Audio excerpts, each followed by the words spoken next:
It's Divas That Care Radio. Stories, strategies, and ideas to inspire positive change. Welcome to Divas That Care, a network of women committed to making our world a better place for everyone. This is a global movement for women, by women, engaged in a collaborative effort to create a better world for future generations. To find out more about the movement, visit divasthatcare.com after the show. Right now, though, stay tuned for another jolt of inspiration. Hello to all. Welcome to Divas That Care Network. I am Joyce Banning, and I will be your host for this absolutely invigorating, robust lifestyle show. First, I would like to thank each one of the listeners that have tuned in live today and the ones that will be listening to the recording on the podcast. I am just so very thankful and grateful for each and every one of you. And you are all in for one incredible show today, as I have with me one of my returning great divas, Janet, and I'm going to let her come on and introduce herself before we start our chat about Fianlly Horses. Oh my, is this going to be a great show? So Janet, could you please introduce yourself to our listeners today? Yes, thank you, Joyce, so much. My name is Janet, formally, and my nickname is Jan, so you can call me either one. But my author name is Janet Wolanin. That's Wolanin Alexander. So that's my author name, Janet Wolanin Alexander. But you can call me Jan. Oh, perfect. I love it.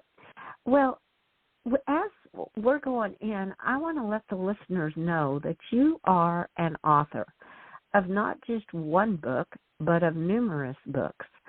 And the one we're going to chat about today is Fianlly Horses. And I just think this is just incredible because I have read through it. Oh my listeners, you need to get this book because it is really, really interesting, and especially it is a children's book, and it is so vibrant in the pictures and everything. I can just see, especially girls or boys that love horses, their eyes are just going to light up when they read this book. So with that, I'm going to just let you kind of start where you would like to start on chatting about Fianlly Horses. Okay. Well, my story is that I was born horse crazy in a big city. No horses or horse people were, around my environment. I went on a long, circular, back and forth, around and around journey to get to horses.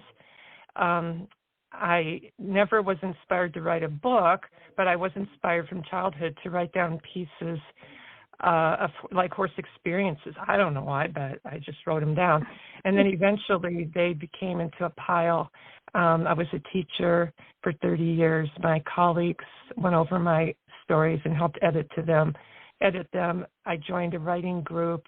They further edited them. I put them into a book. Then after that book was published, it was called At Home on a Horse in the Woods, because that was where I find my best self, my calmest, my happiest, the most beauty, the relationship with the horse that's just so wonderful, the beauty of the trees and nature. And I'm one of those. So that was basically a memoir with the point being to hopefully inspire other people that were having trouble like I did. Is this dream really something I should go for? Should I listen to, the naysayers? Is it really possible? And all that, to say, yes, it is. It's important. And to reveal the source of the dream, which is what put me over the top. And a miracle happened, and I got into horses in ways I'd never imagined. So anyway, one day I was riding a horse, and a friend showed me a piece of jewelry she had purchased. It was made out of horsehair, braided out of horsehair, and I immediately wanted to learn how to do that myself. I had no knowledge of this craft. So that took another long journey, not quite as long, to find out how to learn it. And eventually that inspired me after I learned I'm no expert, but after I learned the basics, that inspired me to write the book to teach other people with colored pictures for the visual learners. And so that was my craft book. And then I got the idea I was going to write a children's book. So it's my third genre. And I thought, well, can't be that hard to write a children's book. Ha, ha, ha. There's a lot to learn about reading levels and vocabulary, at the different levels, and deciding upon pictures and so forth and so on. So that is my children's version, and it just came out in October, and that's the one that's called Fianlly Horses, and it's about me being a little girl and getting to the three main horses, same horses in my adult book. But just, more in pictorial form. Mm-hmm. Oh, wow. So this Fianlly Horses is a true story. You sharing your story to other children about your dreams. Because I love that, to see how far dreams should go, see how far that dreams can go.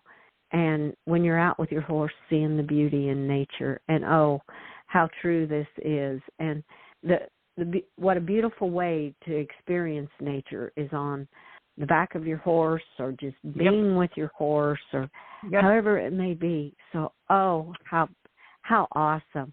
Well, it's dreams are like for all age. I mean, we may as well, we should like to keep, I'm going to dream till I die. It's an adult and a child. It's perfect for both age groups.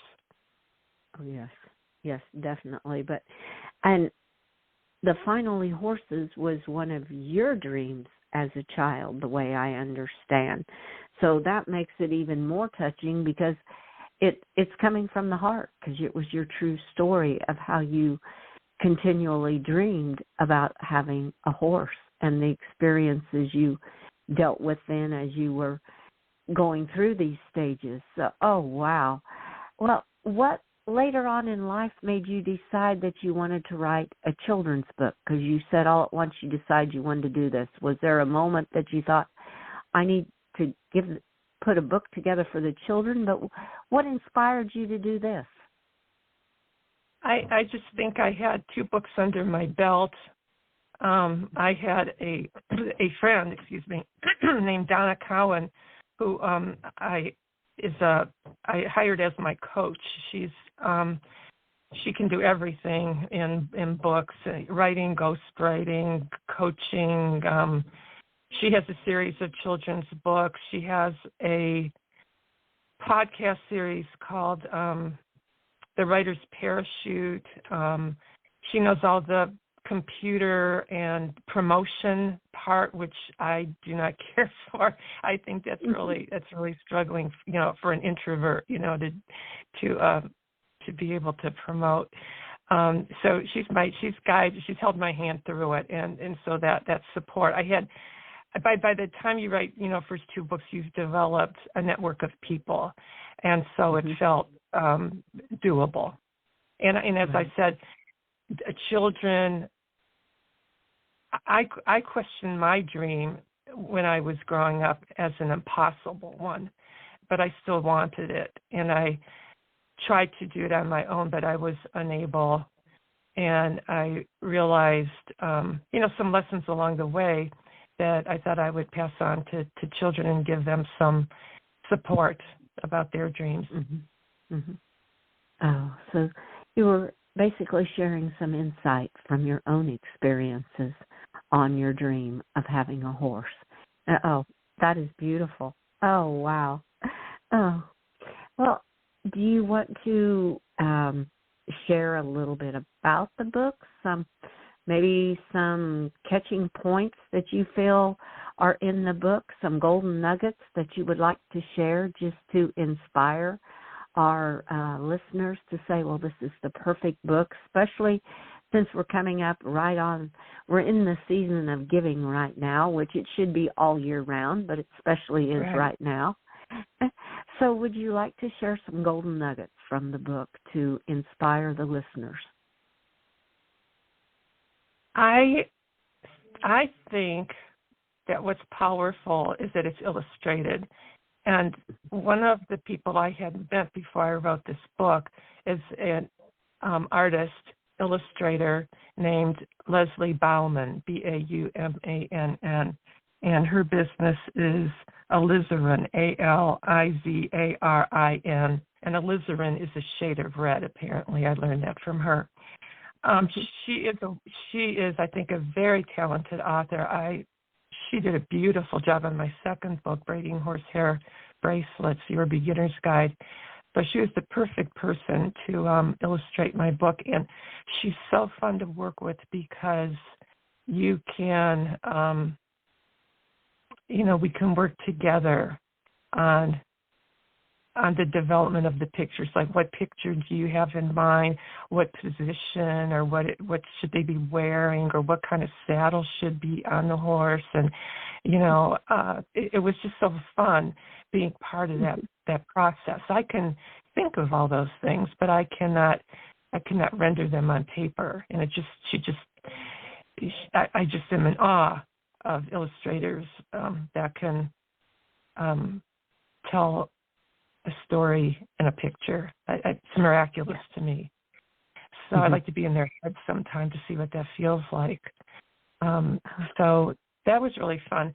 So we came up with this idea of the use of color in the book. And I'm almost 72. I'll be 72 soon. So I grew up when there were a lot of TV westerns on black and white TV.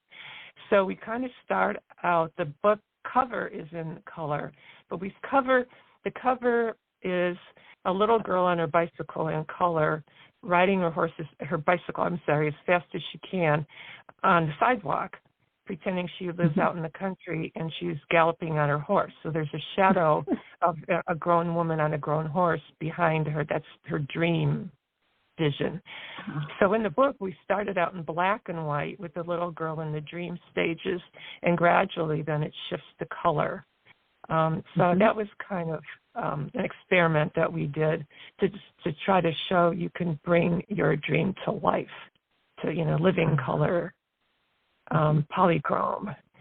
So that was fun to experiment with. So I really enjoyed working with Leslie, and I enjoyed a lot working with Donna because I learned a whole lot about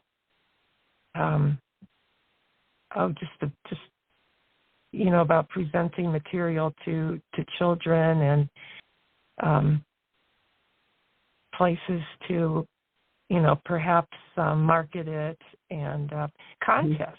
And I found out like the book has been, it wasn't a contest. It won the Equus contest last month in the category of inspiration for children. And now it is in a contest called All Author, which is contest. And this month is the month for children's books to compete. And my book is doing very well right now in there. I'm currently at this moment in 5th place. So that's kind of, it's kind of a, I think, contest. I never would have thought of that because I didn't know about them. That's where Donna comes in. She knows, this is a good one, this is a good one, this is a good one. This is their date, their due date, this is their due date. And so it's kind of good for like an introvert who doesn't like being like a salesperson, to kind of get in a contest and kind of don't have to, can hide behind the wall a little bit. Well, it sounds like it's been a collaboration of women coming together with you as the author, and then the women that you were needing came into your life, and through one way or another, and how you all collaborated together to bring this book into a reality to be able to share with other children. That's what I'm hearing, and what a beautiful way you're all working together to make the world a better place. That's why you're such a diva, because I mean you're all coming together and working and that way. And yeah, that was one of my advice, pieces of advice to writers, beginning writers. I thought at the very beginning I had to know everything in advance. I had to see the whole path to the sale of that book. I had to know it all. I had to be the writer, the editor, the illustrator, the seller, the promoter, on and on. And I mean, I'll never be those things as long as I live. I can't, I won't learn all those things. So then you have to develop I could ask for help, but would they steal my idea? Would they copy it? Would they, can I trust them? That kind of thing. And then sort of as I waded into the world of writing, like you said, I did meet people, wonderful people that were interested and very supportive and willing to help. And, they didn't feel like I was competing with them. They just had people help them, and now they want to pass it back to help, people just learning. And I want to feel like right now I want to help people that, that are just starting to pass it on, that we are. And it's a faith journey too. It's like stepping off that cliff, and you're on the cliff and you want to get down in the valley, but you don't have the parachute or climber's gear or rappelling wear or anything, and you have to take that step and just, pray or have the faith that there's going to be a hand down there supporting you, and then a hand below that to support you on the next step, and eventually, if he's to it, you'll get there. Oh, how beautifully said. Yes, just stepping out on faith or trust in the universe, or however people want to feel that is stepping out like that, because that is so beautiful and so true. And what I heard too was I always say we are each one of us has very special talents and gifts that we were given, and you have the talent to write the words and put it together like this, and then the others have someone came in with the talent of creating the pictures to go along with it and doing the editing of the book, and it's just I'm seeing and hearing that there's so many talents out there that have all come together to work for one goal, to put the book out for readers to be able to purchase it and enjoy the story behind it. So, how beautiful and touching, because that's exactly what it's meant to be, is to be there to help one another through each step. And when you were all on that same goal, that you wanted to get the book out to the readers. And oh my, how exciting. You said it was just released the 1st of December? No, it was October 20th, I believe. October 20th. Okay. This year. Okay. Yeah, so. But it was this year. Is that how Divas That Care started, is to hook all these women together into this community of helpers? Very, in a lot of ways. Candace Gish is the founder of Divas That Care, and she wanted a platform that women could share what they had in this world, and a place to feel safe and be able to do it, to be able to share their gifts and their talents, and to show others what they have, and to show the young women coming up in the world, the young girls, that there are ways to do this, and there are so many of them out there. So yeah, it's a lot how Divas came together, was to have a platform to give them the opportunity to share what they were talented with and gifted with, and whatever, however small, however big it may be, each one is as meaningful as the other. Some just maybe this is a little bit bigger gift, and others may think it's a smaller gift, but in my thinking, they're all a beautiful gift, and they all contribute together to make it a full circle web. So that's there. To me, there's no big or small. They're all just beautiful gifts. Mm-hmm. And by the way, her new children's book, I think it's Divas for Children. I don't know the exact title. Anyway, yep. her book is about divas for children, and she is in solid third place in the all-author contest. So she's doing very well. So I can hardly wait to read that book. Oh, yes, it is a phenomenal book, Young Divas That Care.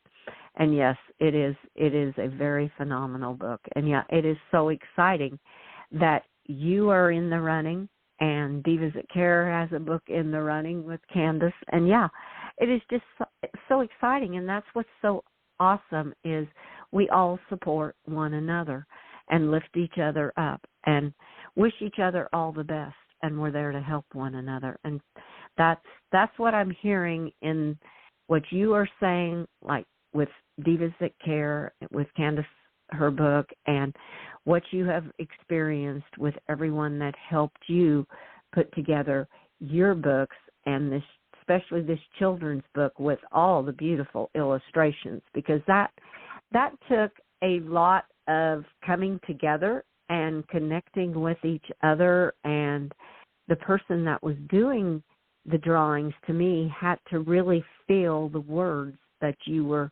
trying to express and then express them in Yep. They did a very excellent job from what I see. Yeah. Well, fortunately, Leslie is also a horse person, so she has two saddlebred horses. So that's what I really liked about her is she came from, kind of my world. I mean, I'm not a show person like she is, but she came from the horse-loving, perspective. Yeah. And I wanted to say something before I forget. One thing that I hope is that my first and my third books, At Home on a Horse and Fianlly Horses, can be read, sold, enjoyed separately. But I also think that buying them together, like an adult, buying them as a set, not that I have them packaged as a set, but buying one of each, leads to a wonderful opportunity for, say, a mother and a child or a grandmother and a child to each read the book at their own level, like at the same time period, maybe over Christmas vacation or something, and they can stop and the child can ask questions, the adult can ask questions, they can discuss their dreams. The parent, the grandparent or parent can go through when she was that age, what were her dreams, what dreams in her life was she able to fulfill that the child may not know. And the child may talk about their dreams, and the adult has no idea that their child has these dreams. And they can encourage each other and enhance their communication. So many times these days I go out to dinner and the parents are talking and the children are just sitting there poking on their tablet or their cell phone, and they're not engaged in cross-generational discussion. So anyway, this would be an opportunity for horse-loving people of all ages to communicate on a common thread. Oh, that is so beautiful. Yes, that would be. Oh, I love that idea of buying the books. And like you said, be it a mother and her children or a grandmother and her grandchildren, to experience it together. Oh, that is a beautiful thought. Well, now, as you have said that, where can our readers, our listeners, find your books that are avid readers and want to give a gift like this at this time of the year or any time of the year? Where is the best place to purchase your books? Well, online at, like Amazon or Barnes & Noble or Goodreads or, places like that, they can order them. The book, it's called the Wood and Mortar or something, brick and mortar stores. They can order them for the person, or, I'm sorry, I goofed that up. Either the brick and mortar physical place can order the books, or the purchaser can go online to Amazon or Goodreads or Barnes and Noble, and the bookstore can order them for the person to pick up or mail to them. Okay. So, but it is available worldwide. So. Oh, awesome! That's awesome too. So, if they have a favorite bookstore they like to go to, they can ask for them to just order it in for them too. For some people that prefer to do it that way versus going online and purchasing it. So those are some great options because it gives. And the third one would be for them, if they want me to autograph it, would be for them to mail, like ask me to mail one from my home. I don't have any on order right now. So we've had a family emergency, but starting in January, I will purchase some and have them here at home, so that people can go to my website and contact me and tell me the name of the person they would like it to be autographed for, and I can sell it from home and mail it from home after I inscribe it. Oh, wow. Oh, that's beautiful. Now, what is your website? If you could please give that out so our listeners know where to go so they can do it that way if they would like to have them autographed like that, have them a little more personalized. Okay, it's Swishtails, SWISHTAILS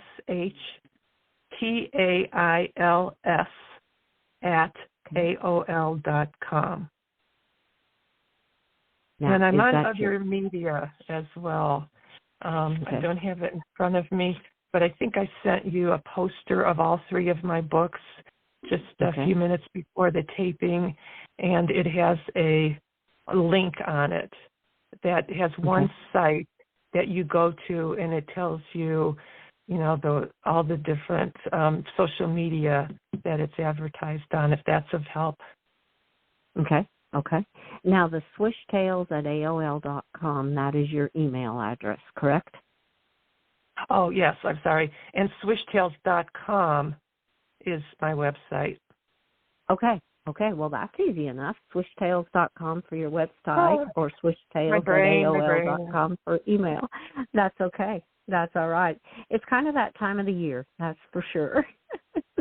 Well, Janet, I knew this time would go so quickly, and I have enjoyed so much chatting with you, and I would love for in 2024 for you to return to my show and give us some updates on how your books are going and maybe what's in store for maybe a sequel to another one of these books or something like that. We can just chat about how things are. I would love to have you back on in 2024 again. Yes, I do have a fourth one in mind. So. Oh, awesome. That is so neat. Well, that is just fantastic, and I will definitely look forward to chatting with you again on Robust Lifestyles. And I want to wish you a very, very fantastic, magical day for the rest of your day, and good luck with all that coming together for you with all of the books. So with that, I just want to thank you for being on Robust Lifestyles, Jan. Oh, I thank you, and Candace. Merry Christmas. Oh, thank you. And Happy New Year. Happy Hanukkah, whatever your faith is. Happy holidays. There you go. Summarize it. Yeah. Thank you so much. You too. And bye-bye. Bye-bye. And with that, I want to thank all of our listeners for listening to this amazing show with our incredible diva, Janet Wallening Alexander. And I might have mispronounced the middle name, but I know it's Janet Alexander. So, and just share this show with all your family and friends. And be sure to check out all the other hosts and their shows on divasthatcare.com. And remember, some of the tips that she gave you, bring your dreams to life. And there is one in the book that really caught my attention because I am such a horse lover. May hoofbeats finally accompany your heartbeats. Oh, wow. Isn't that magical? So with that, I want to wish each of you a magical day. And remember, be kind to all. And also, Candace Gish, the founder of Divas That Care, has an awesome book called A Podcast Journal, where you may go and, like this podcast, you can write it down, you can say what it references to. It is just a phenomenal way to keep track of all the podcasts that you watch on a weekly basis. So you can find that on Amazon and also Absolute Love Publishing. And with that, give your animals a great big hug and share all your love with them as they so deserve it. Until we connect again on Robust Lifestyles, stay strong and healthy. Thanks for listening. This show was brought to you by Divas That Care. Connect with us on Facebook, on Instagram, and of course on divasthatcare.com, where you can subscribe to our newsletter so you don't miss a thing.